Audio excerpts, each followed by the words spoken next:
এখন আমরা চলে আসলাম ক্যাচিং পর্বে, যে ক্যাচিং এ মাদারবোর্ডটা কিভাবে আমরা সেট করব। প্রথমে আমরা এটা খুলে আনলক করে খুলে ফেলি।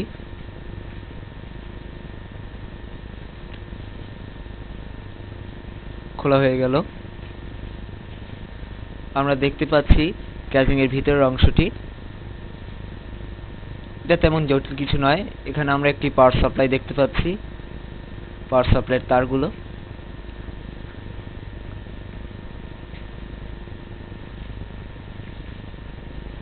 এটা হচ্ছে পাওয়ার ইউনিট। পেছন দিকে আমরা একটি ইনপুট ইউনিট এবং একটি আউটপুট ইউনিট দেখতে পাচ্ছি। এগুলো হচ্ছে 3 পিনের দোনোটাই। এটা হচ্ছে কুলিং ফ্যান। আপনারা লক্ষ্য করলে এখানে একটি স্লাইডার দেখতে পাবেন, এটি সব ক্যাচিং এ থাকে না। স্লাইডারটি হচ্ছে 110 ভোল্টের এবং 220 ভোল্টের। এটা আমরা নড়িয়ে সিলেক্ট করতে পারি। তাই বাংলাদেশে সাধারণত 220 ভোল্ট ইউজ হয়। এই কারণে আমরা কখনোই এটাকে 110 ভোল্টে সিলেক্ট করব না। যদি আমরা 110 ভোল্টে সিলেক্ট করি তাহলে সম্পূর্ণ পাওয়ার সাপ্লাইটা জ্বলে যেতে পারে। 110 ভোল্ট সাধারণত বিদেশে ব্যবহার করা হয়। উদাহরণ হিসেবে আমরা লন্ডনের কথা বলতে পারি, ওখানে 110 ভোল্ট সাপ্লাই করা হয়। তো আমরা এটাকে 220 ভোল্টে সিলেক্ট করে রাখবো।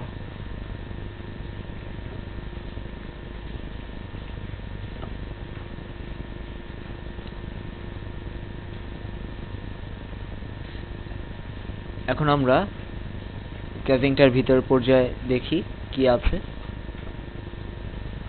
লক্ষ্য করলে দেখতে পারবো ক্যাচিং এ বিভিন্ন র্যাক রাখা আছে। এই উপরের র্যাকগুলো সাধারণত ইউজ হয় ডিভিডি রম, সিডি রম বা সিডি রাইটার রাখার জন্য। এগুলি একটু প্রশস্ত। বিভিন্ন রম এখানে স্ক্রু দিয়ে লাগিয়ে রাখা হয়। আপনারা নিচে কিছু র্যাক দেখতে পাচ্ছেন। এই র্যাকগুলি ইউজ করা হয় হার্ড ডিস্ক, ফ্লপি ডিস্ক অথবা জিপ ড্রাইভ ইউজ করার জন্য। আমরা কিন্তু উপরের র্যাকে হার্ড ডিস্ক রাখতে গেলে দেখা যাচ্ছে হার্ড ডিস্কটা লাগছে না, যে কারণে আমরা নিশ্চিত হতে পারি নিচের ড্রাইভই হার্ড ডিস্কের জন্য উপযুক্ত জায়গা।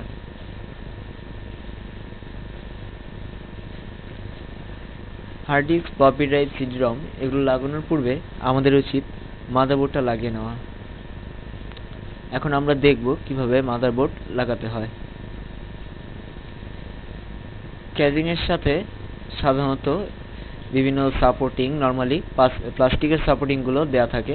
প্লাস্টিকের সাপোর্টিং এই কারণে দেওয়া হয় যাতে কোনো ধরনের মাদারবোর্ডের সাথে ক্যাচিং এর মেটাল কানেকশনের কারণে কোনো প্রকার শর্ট সার্কিট না হয়। তবে কোনো ক্যাচিং এর সাথে যদি প্লাস্টিক সাপোর্টিং দেওয়া না থাকে, মেটাল সাপোর্টিং দেওয়া থাকে, সেক্ষেত্রে আমরা মাদারবোর্ডের নিচে ফোম ইউজ করতে পারি। এবার আমরা মাদারবোর্ডটা বসিয়ে দেব। মাদারবোর্ডটা সুন্দরভাবে প্লেস হয়ে গেল এবং দেখা যাচ্ছে মাদারবোর্ডে স্ক্রু পয়েন্ট এবং ক্যাচিং এর প্লাস্টিক বেসগুলো একই সমান্তরালভাবে লেগেছে। এবার আমরা প্রতিটি স্ক্রু পয়েন্টে, মাদারবোর্ডের প্রতিটি স্ক্রু পয়েন্টে স্ক্রু লাগাবো। এই স্ক্রুগুলো ক্যাচিং এর সাথে দেয়া থাকে। এখানে একটা কথা বলা প্রযোজ্য যে আপনারা যদি স্ক্রুড্রাইভারের ক্ষেত্রে ম্যাগনেটিক স্ক্রুড্রাইভ ইউজ করবেন তবে আপনাদের কাজ করতে খুব সুবিধা হবে। আমরা লাগিয়ে দিচ্ছি।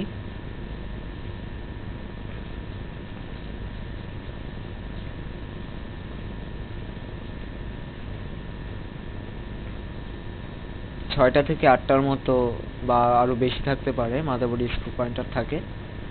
যাই হোক, এই মাদারবোর্ডে মোট 6টি স্ক্রু পয়েন্টার আমরা লাগিয়ে ফেলছি। এর পরবর্তী স্টেপ হচ্ছে লিড সংযোজন। এগুলো হচ্ছে লিড, এগুলো ক্যাচিং এর সাথেই দেয়া থাকে। এখানে দেখুন মাদারবোর্ডে বিভিন্ন পিন আছে, এগুলো হচ্ছে লিড পিন। আমরা যখন মাদারবোর্ডে পাওয়ার অন করি কি রিসেট করে থাকি, অথবা আমরা যখন দেখি ক্যাচিং এর সবুজ বাতি জ্বলছে কি হার্ড ডিস্কের জন্য লাল বাতি জ্বলছে, এগুলো সবগুলো হয় আসলে লিডের কারণে।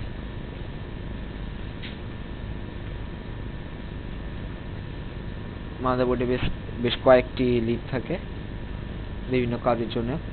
কোনটি ক্যাচিং এর পাওয়ার, কোনটি হার্ড ডিস্ক ইন্ডিকেটর, কোনটা যায় আপনার পাওয়ার সুইচে, একটা যায় রেজিস্টার সুইচে।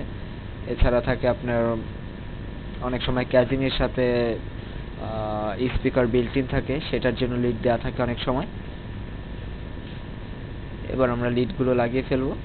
তবে এক্ষেত্রে একটা কথা বলা প্রয়োজন, সেটা হচ্ছে যে আমরা যদি অভিজ্ঞ না হই সেক্ষেত্রে আমরা মাদারবোর্ডের ম্যানুয়াল পড়ে কোন জায়গায় কোন লিডটা লাগবে সেটা আমরা বের করতে পারবো। আর লিডের গায়ে আপনার লেখা থাকে, 56 অক্ষরে লেখা থাকে কোনটা কিসের জন্য লিড ব্যবহৃত হচ্ছে, এবং মাদারবোর্ডের গায়েও তা লেখা থাকে।